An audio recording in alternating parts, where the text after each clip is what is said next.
ઓમ શાંતિ. 5 પાંડવો કોણ હતા? તેમાં સૌથી પહેલો યુધિષ્ઠિર, જે આધ્યાત્મિક ભાવવાળો હતો. યુદ્ધ જેવી પરિસ્થિતિમાં પણ સ્થિર બુદ્ધિ, સ્ટેબલ માઇન્ડ, જરા પણ હલચલમાં ના આવી.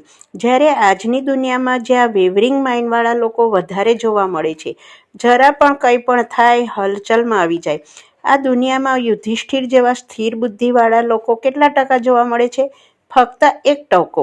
બીજા નંબરે આવે છે ભીમ, જે સ્ટ્રોંગ વિલ પાવર, કંઈ પણ થાય ડરવાવાળો નહીં, નિર્ભય.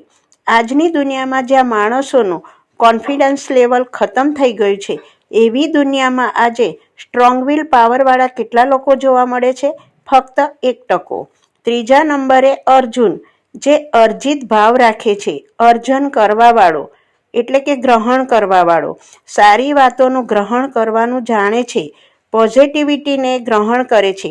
આજની દુનિયામાં જ્યાં નેગેટિવિટી વધારે પડતી જોવા મળે છે, ત્યાં પોઝિટિવિટીને ગ્રહણ કરવાવાળા કેટલા માણસો છે? ઓનલી 1%. ચોથા નંબરે આવે છે નકુલ, જે ના આ કુળનો ના પેલા કુળનો, જે આ દુનિયામાં જોવા મળે છે, છતાં પણ નકુલ નિયમોથી ચાલવાવાળો, સિદ્ધાંતોથી જીવન જીવવાવાળો. આપણે જોઈએ છે કે આજની દુનિયામાં જ્યાં નિયમો, મર્યાદાઓ, સિદ્ધાંતો જોવા જ નથી મળતા, તેવી દુનિયામાં સિદ્ધાંતો પર જીવન જીવવાવાળા કેટલા ટકા લોકો છે? ફક્ત 1%. પાંચમા નંબરે આવે છે સહદેવ, જે સહયોગ આપવાનું જાણે છે, કોઈ પણ સારા કાર્યમાં પોતાનો સહયોગ આપવાવાળો.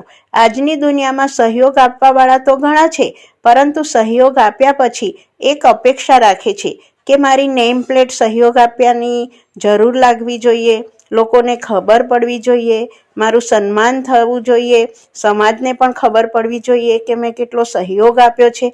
પરંતુ સહદેવ એક એવો હતો કે જે સહયોગ આપીને કોઈ અપેક્ષા નહોતો રાખતો. તેવી જ રીતે જે લોકો અપેક્ષા વગર સહયોગ આપે છે, તેવા આ દુનિયામાં કેટલા ટકા લોકો છે? ફક્ત 1%. આ હતા 5 પાંડવ. મહર્ષિ વેદવ્યાસજીએ પાંડવોના એકના જે નામ પસંદ કર્યા છે, તે ખૂબ જ એક્યુરેટ છે કે તેમના જેવા આજની દુનિયામાં 1% કરીને ભલે 5% પણ લોકો છે ખરા. ખરું ને? ઓમ શાંતિ.